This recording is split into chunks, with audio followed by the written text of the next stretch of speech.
কবরে মাটি দেন না, কি বলে দেন? মিনহা খলাকনাকুম ওয়া ফিহা নুঈদুকুম ওয়া মিনহা নুখরিজুকুম তারাতান উখরা। এটা হলো কোরআন শরীফ সূরা তাহা 55 নম্বর আয়াত। ইদানিং করে কয়েকদিন আমাদের এলাকায় কিছু কিছু ছেলে মোবাইলের ভিডিও দেখে দেখে এখন হুজুর হয়েছে। ওই ছেলেগুলো বলে বলে বেড়ায়, এগুলো বলে মাটি দেওয়া যাবে না, বলে মাটি দেওয়া যাবে না, মাটি দেওয়া দোয়া নাই, এগুলো বলা যাবে না, এগুলো বলে মাটি দেওয়াটা গুনাহ। আস্তাগফিরুল্লাহ বলে। কোরআন শরীফ পড়ে মাটি দিলে গুনাহ হয়? কথা বলে না, একটু হ্যাঁ দেন। কোরআন শরীফ বলে মাটি দিলে গুনাহ হয়? আস্তাগফিরুল্লাহ। আপনার ভালো লাগে না বললেন না, বিসমিল্লাহ বলে দেন। যদি আপনার মনে হয় আপনি বিসমিল্লাহ বলেই দেন, ঝগড়ার তো কোনো জায়গা নাই। আমি সূরা তাহার 55 নম্বর আয়াত পড়ে দিলে আপনার কষ্ট হচ্ছে কেন? কথা ঠিক না ভুল? যে দিচ্ছেন আমি তাকে তো বাজে কথা বলি নাই, যে দেয় না আমি তাকে তো নোংরা শব্দ ব্যবহার করি না। যেও যদি বাজে শব্দ ব্যবহার হয়, ভালো শব্দ শিখবেন কোথা? না, আমি তো তাকে দুটো নোংরা শব্দ দ্বারা আক্রমণ করি না। আপনার না চাইলে নাই দিলেন, বিসমিল্লাহ বলে দেন। আমি বলে দিলে আপনার জুলুম হচ্ছে কেন? আপনি আপনার মুরব্বিদের দোয়ার মাহফিল করলেন, আপনার ব্যাপার। আমরা যখন করি আপনি ফতোয়া দিলেন নাজায়েজ, এটা আপনাকে কে শিখিয়েছে? মুর্দাদের নামে দোয়া খায়ের করলে নাকি কবরের আযাব বেড়ে যায়। কি কীর্তি দেখেছেন? আস্তাগফিরুল্লাহ বলেন, নাউযুবিল্লাহ বলবেন না। মাথায় রাখবেন, ওই যে দোয়ার মাহফিল হয় 7 দিন 4 দিন 21 দিন 41, এটা শরীয়তের কোনো ওই দিনটা কোনো নির্ধারণটা বিধান না। আপনি যে কোনো দিন করতে পারেন। অনেকে বলে 4 দিন, আপনি 2 দিনে করতে পারেন, 5 দিনে করতে পারেন। অনেকে বলে 7 দিন, 9 দিনে করতে পারে, 8 দিন, যেদিন ইচ্ছা। বলে 21 দিন, আপনি 25 দিনে করেন, 27 দিন বলে 41 দিন, আপনি 45 দিনে করেন। আপনি যেদিন ইচ্ছা করেন। এই দিন নির্ধারণটা আমাদের দ্বারা প্রচলন হয়ে গেছে। কিরে বলে 21 দিনে দোয়ার মাহফিল হচ্ছে, ওটা আমরা ঠিক করে ফেলেছি। এমন কোন শরীয়তে বিধান নাই যে 21 দিনেই করতে হবে, আপনি 25 দিনে করেন। সাহাবী নবী পাকের দরবারে এলেন, হুজুর আমার মা বাপ চলে গিয়েছে, আমি ছেলে, আমার কি কিছু করণীয় আছে? নবী বলেন আদ-দুআউ লাহুমা, ছেলে তুমি তোমার মা বাপের জন্য দোয়া খায়ের করো, ওয়ালিস্তিগফারু লাহুমা, তাদের জন্য আল্লাহর কাছে মাফি চাও, ইস্তিগফার চাও। জোরে বলো, জোরে বললেন না। এখন বিষয় হলো ওই যে খাওয়া, 30 কিলোমিটার দূর থেকে আপনার আত্মীয়টা দুপুরবেলা আপনার বাড়িতে আসলো, ওই লোকটাকে না খেয়ে ছেড়ে দেবেন? কথা বলে না। দুয়ার মাহফিলে যে খাওয়া দাওয়ার ব্যবস্থা হয়, ওটা আমাদের মূল লক্ষ্য না। গ্রামে যখন দাওয়াত দেন, আপনি এই বলে দেন কালকে আমার বাড়ি দুপুরে খাওয়া দাওয়া যাবি, বলেন এই কালকে আমার চাচার একটু দুয়ার মাহফিল আছে, দুপুরে বাড়িতে যাস না। চাচার সবরেসানি আছে, যাবি একটু, দাদুর সবরেসানি যাবি, এই বলে দাওয়াত দেন না? না খেতে দাওয়াত দেন, ওই কালকে দুপুরে খাওয়া যাবি, খেতে গিয়ে দেখছে দোয়া হচ্ছে, এমন হয় নাকি? না দোয়া করতে গিয়ে দেখছে খাওয়া হচ্ছে। কথা বলে না। এই খাওয়ার দাওয়াত নাই, দোয়ার দাওয়াত। মানে সবাই এক জায়গায় জড়ো হয়ে আল্লাহর কাছে বংশের মুরব্বিদের রুহের মাগফিরাতের উদ্দেশ্যে দোয়া। এবার লোকজন দুপুরে এসেছে, তার জন্য খুশি মনে কিছু হালাল মাতে খাওয়া দাওয়ার ব্যবস্থা করেছে। খাওয়াটা মূল লক্ষ্য নয়, আমাদের মূল লক্ষ্য হলো মুর্দাদের নামে সবরেসানি করা। জোরে বলো, আরেকটু জোরে বলা গেল না? কবরে মাটি যদি আপনার মনে হয় বিসমিল্লাহ বলে দেন, ঝগড়ার কোনো জায়গা নাই। আমি যখন সূরা তাহা পড়ে দিচ্ছি, আপনার কষ্ট হচ্ছে কেন? না দলিল নাই। ও 3টে ভিডিও দেখে বুঝে নিলেন দলিল আছে না নাই? এতদিন বাংলাদেশের যেই বক্তাদের ভিডিও দেখে সমাজে হই হই করে বলছিলেন কবর জিয়ারাতের দলিল নাই, আজকে তারাই দেখি আবার সব দল বেঁধে গিয়ে কবরের দিকে মুখ করে হাত তুলে জিয়ারাত করছে। দেখেন না আপনারা? গত কদিন আগে দল বেঁধে বেঁধে জিয়ারত করছে, দেখেন না? এক সময় ওনারাই ফতোয়া দিয়েছিলেন হারাম, কেন উম্মতকে ভাগ করলেন? আপনি বলতে পারতেন আমি জিয়ারত করি না, কথা ঠিক না ভুল বলছেন? বলতে পারতেন করি না, হারাম না জায়েজ বললেন, আজকে নিজেরা এসে কবর জিয়ারত করছে। এতদিন ঝগড়া লাগালেন আর আজকে নিজেই করছেন, তাহলে উম্মতকে ফাটল আপনি তৈরি করেছেন। ভাগ করছেন কেন উম্মতের মধ্যে? এটা হাদিস শরীফের কিতাব হযরতে ইমাম আহমদ ইবনে হাম্বল, চার ইমামের এক ইমাম, ইমামে আহমদ ইবনে হাম্বল, জানাক আল্লাহ পাক 10 লক্ষ খালি হাদিসের হাফেজ করেছেন। আরেকটু জোরে বলা গেল না? ইমাম বুখারী হুজুরের উস্তাদ ছিলেন উনি। আহমদ ইবনে হাম্বল হুজুর ইমাম বুখারী হুজুরের উস্তাদ, সুবহানাল্লাহ বলে। আর ইমাম আহমদ ইবনে হাম্বলের উস্তাদ ছিলেন হযরত ইমাম আবু ইদ্রিস আশ-শাফিঈ রাহমাতুল্লাহ। ইমাম শাফিঈ হুজুরের কাছে উনি বসতেন। 10 লক্ষ হাদিসের হাফেজ, কিতাব লিখেছেন মুসনাদে আহমদ ইবনে হাম্বল। আরেকটা হাদিস শরীফের কিতাব মুস্তাদরাকে হাকিম বলে, আরেকটা হাদিস শরীফের কিতাব সুনানুল কুবরা লিল বাইহাকি বলে। তৎস বিভিন্ন কিতাব এসেছে। আন আবি উমামা রাদিয়াল্লাহু তাআলা, হযরত আবি উমামা থেকে এসেছে, ওয়ালা লাম্মা উদিয়াত উম্মে কুলসুম ইবনাতু রাসূলুল্লাহ সাল্লাল্লাহু আলাইহি ওয়াসাল্লাম ফিল কবরি, আমার নবী পাকের মেয়ে হযরত উম্মে কুলসুম। নবী পাকের মেয়ে হলো চারটে, হযরতে যায়নাব, হযরত রুকাইয়া, হযরত উম্মে কুলসুম আর হযরতে ফাতিমা রাদিয়াল্লাহু তাআলা আনহুন্না। নবী পাকের মেয়ে হযরত উম্মে কুলসুম রাদিয়াল্লাহু তাআলা 9 হিজরিতে ইন্তেকাল হয়েছিলেন। ওনাকে দাফন করার পরে নবী বলেছিলেন, আল্লাহ যদি আমাকে আরো মেয়ে দিতেন, আমি নবী ওই মেয়ের সাথে আমার উসমানের সাথে বিয়ে দিয়ে দিতাম। জোরে বলুন না সুবহানাল্লাহ।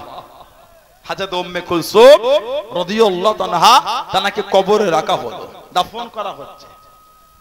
তাকে কবরে রেখে দাফন, কবরে মাটি দেওয়া হয়েছে।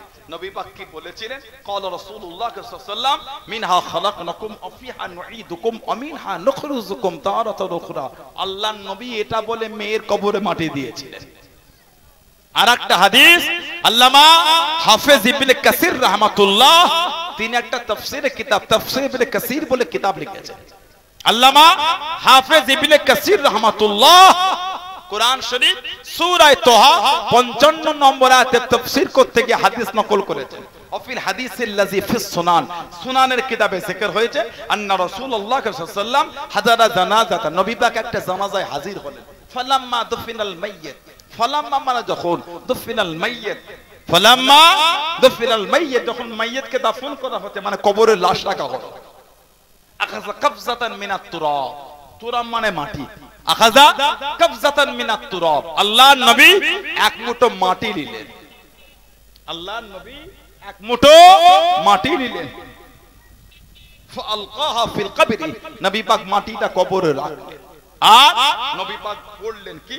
হুম্মা, অতঃপর ক্বালা, নবী বললেন কি? বললেন মিনহা খালাকনাকুম, মানে নবী এক মুঠো মাটি নিয়ে কবরে দিয়ে বলছে মিনহা খালাকনাকুম। হুম্মা, অতঃপর আখাযা, আবার এক মুঠো নিলেন, ওয়াকালা, এবং নবী বললেন কি? বললেন ওয়াফিহা নুঈদুকুম, বলে কবরে দিলেন। হুম্মা, অতঃপর আখাযা উখরা, আল্লাহ নবী আবার এক মুঠো মাটি নিলেন, ওয়াকালা, তারপরে আল্লাহ রাসূল বললেন কি? বললেন ওয়ামিনহা নুখরিজুকুম তারাতান উখরা, আল্লাহ নবী ওটা বলে কবরে মাটি দিয়েছিলেন। জোরে বলো। আল্লাহর নবী কুরআন শরীফ সূরা তোহা 55 নম্বর আয়াত তিনটে পাঠে বলে রাসূলুল্লাহ 3 মুঠো মাটি কবরে দিয়েছেন। আজকে আপনি মোর মাথায় দাঁড়িয়ে তিনটে ভিডিও দেখে বলে দিলেন কোনো দলিল নাই, এগুলো ঠিক না। আপনার যদি ভালো না লাগে নাই পড়লেন, বিসমিল্লাহ বলে দেন। উম্মাতকে ভাগ করছেন কেন? আল্লাহ আমাদের এগুলো বোঝার তৌফিক দান। আল্লাহ পাক আমাদের ফিতনা থেকে দূরে রাখেন। বলুন আমিন। জোরে বলেন আল্লাহুম্মা আমিন। একটু দরুদ শরীফ আল্লাহুম্মা।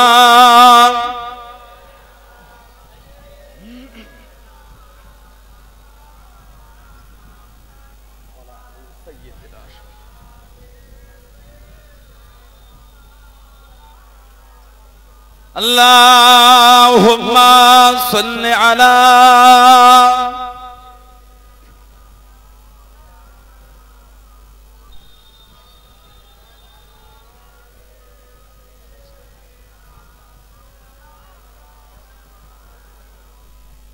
किस कदर फूल खिलाती है मदीने की हवा,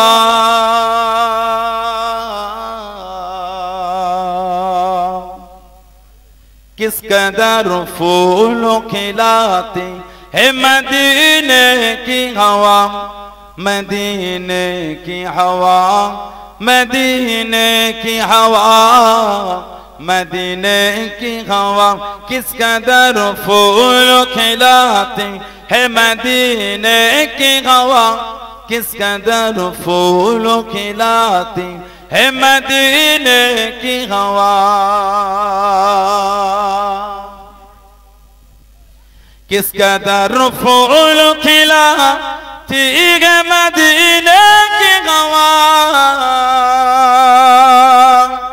किस कदर फूल खिलाती है, मदीने की हवा दिल को गुलजार बनाती है, मदीने की हवा दिल को गुलजार बनाती है, मदीने की हवा मदीने की हवा मदीने की हवा मदीने की हवा किस कदर फूल खिलाती है, मदीने की हवा किस कदर फूल खिलाती है, मदीने की हवा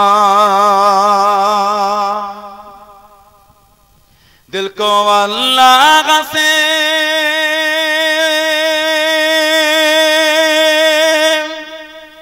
दिल को अल्लाह से गाफिल नहीं होने देते, दिल को अल्लाह से गाफिल नहीं होने देते, याद काबे की दिलाती है, मदीने की हवा याद काबे की दिलाती है, मदीने की हवा मदीने की हवा मदीने की हवा मदीने की हवा किस कदर फूल खिलाती है, मदीने की हवा किस कदर फूल खिलाती है, मदीने की हवा दिल को अल्लाह से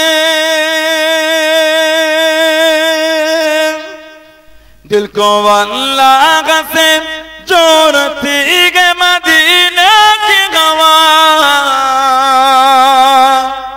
दिल को अल्लाह से जोड़ती है, मदीने की हवा उनके घर से उनके दर से उनके घर से उनके दर से है मिलाती है, मदीने की हवा उनके घर से उनके दर से है मिलाती है, मदीने की हवा मदीने की हवा मदीने की हवा मदीने की हवा किस कदर फूल खिलाती है, मदीने की हवा किस कदर फूल खिलाती है, मदीने की हवा अल्लाहुम्मा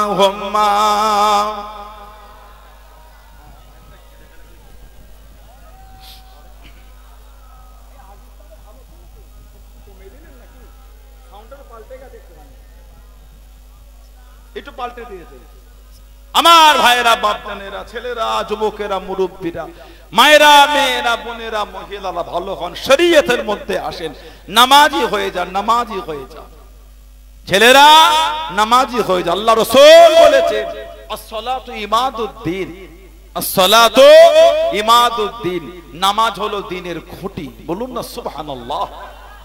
যার নামাজ নাই সে আবার দ্বীনের উপর মজবুত হবে কি করে? as-salatu imaduddin, নামাজ হচ্ছে দ্বীনের খুঁটি। এই লম্বা এই স্ট্যান্ডটা যদি না থাকতো এই রডটা কিন্তু এইভাবে থাকতো না, এই রডটা কিন্তু মাইকে ফোনটা কিন্তু এই সাপোর্ট এইভাবে আছে, কথা ঠিক না? এটা হলো খুঁটি। এই প্যান্ডেলটা করেছে সব খুঁটি দিয়েছে বাঁশ, এই খুঁটিগুলো যদি না থাকতো এই প্যান্ডেল কিন্তু এইভাবে আমাদের মাথার উপর ছিমু করে থাকতো না, পড়ে যেত। যদি নামাজি নাই থাকে দ্বীনের উপর মজবুত হবে কি করে? আল্লাহ রাসূল বলেছেন আফজালুল ইবাদাত ইবাদাতুস সালাত। জোরে বলো, যত রকম ইবাদত আছে উত্তম ইবাদতটা হচ্ছে নামাজ। বলুন না সুবহানাল্লাহ। নামাজি হয়ে যা, ছেলেরা ভাইয়েরা যুবকেরা নামাজি হয়ে যা।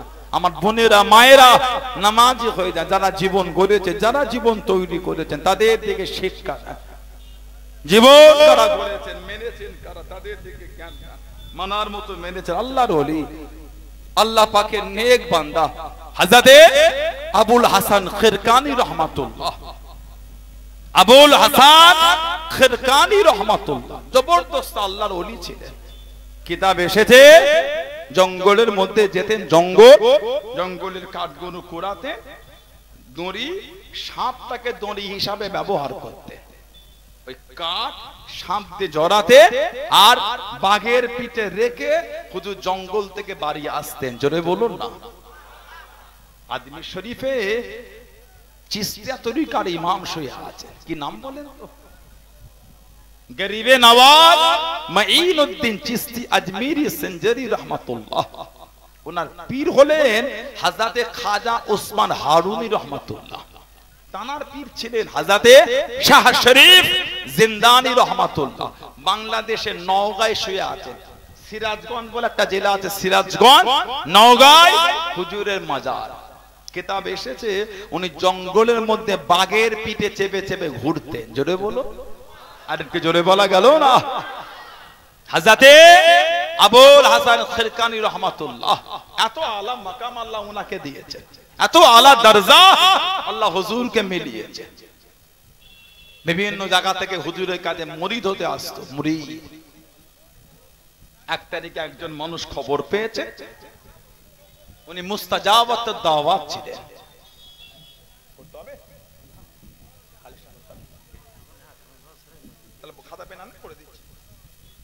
উনি ছিলেন মুস্তাজাবাত দাওয়াত, হাত তুললে আল্লাহর দরবারে কবুল হয়ে যেত।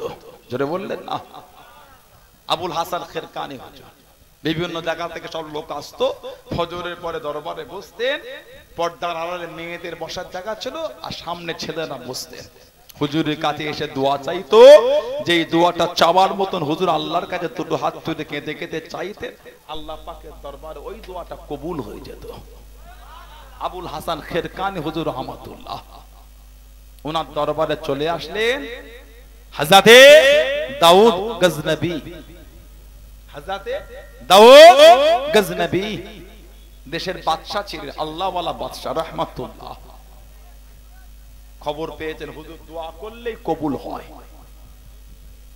হুজুর দোয়া করলে কবুল হয়ে যায়।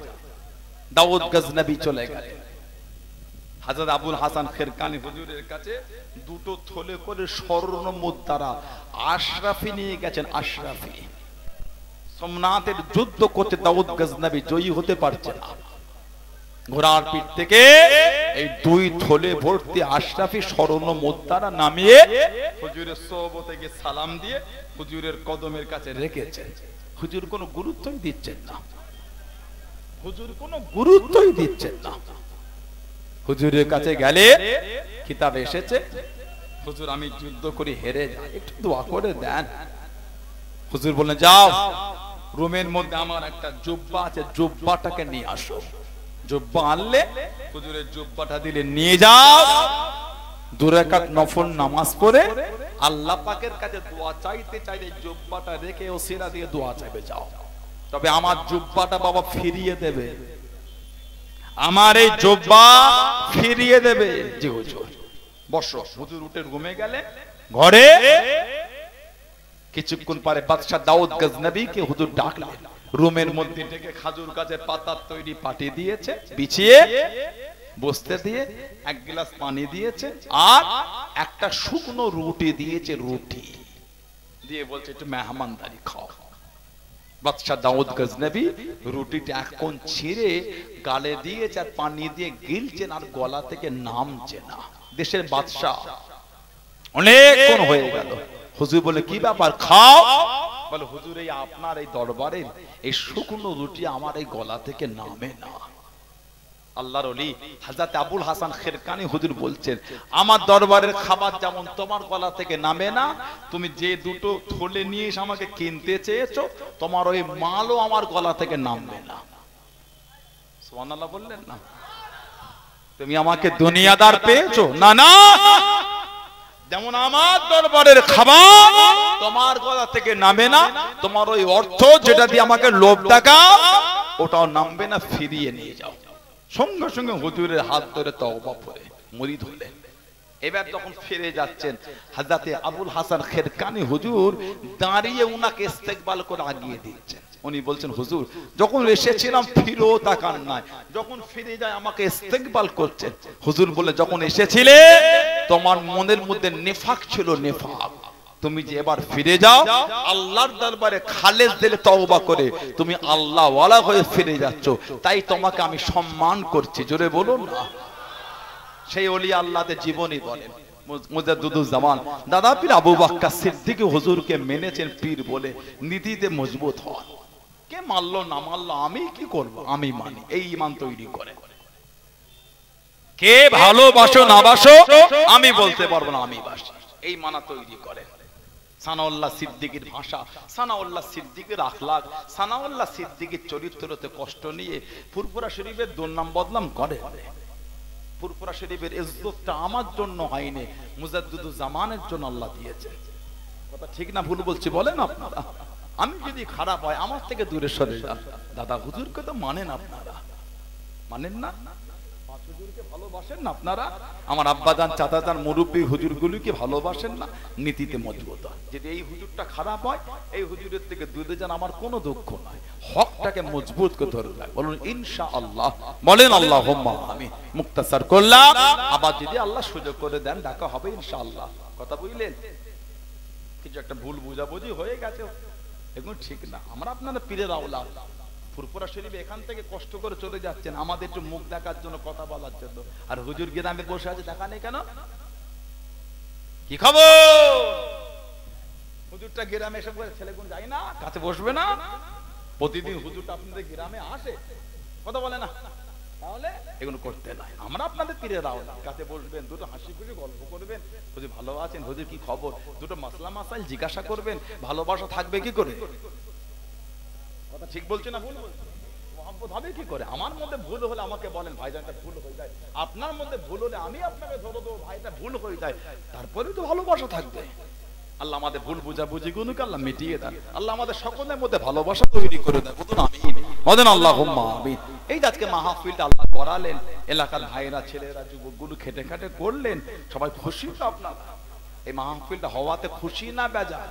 অল্প না বেশি? থাকবে না বন্ধ করে দেবে? থাকবে না? বলেন ইনশাআল্লাহ, বলেন আল্লাহুম্মা আমিন। দেখি দিন নারায়ে তাকবীর। এতগুলো যুবক এই হলো, কাজ খুঁজে পাওয়া না তো, জোর নাই, গলায় জোর নাই, কিছু নাই, নারায়ে তাকবীর। পিছনে ছেলেগুলো কাজের না তো কিচ্ছু, গলায় জোর নাই, নারায়ে তাকবীর।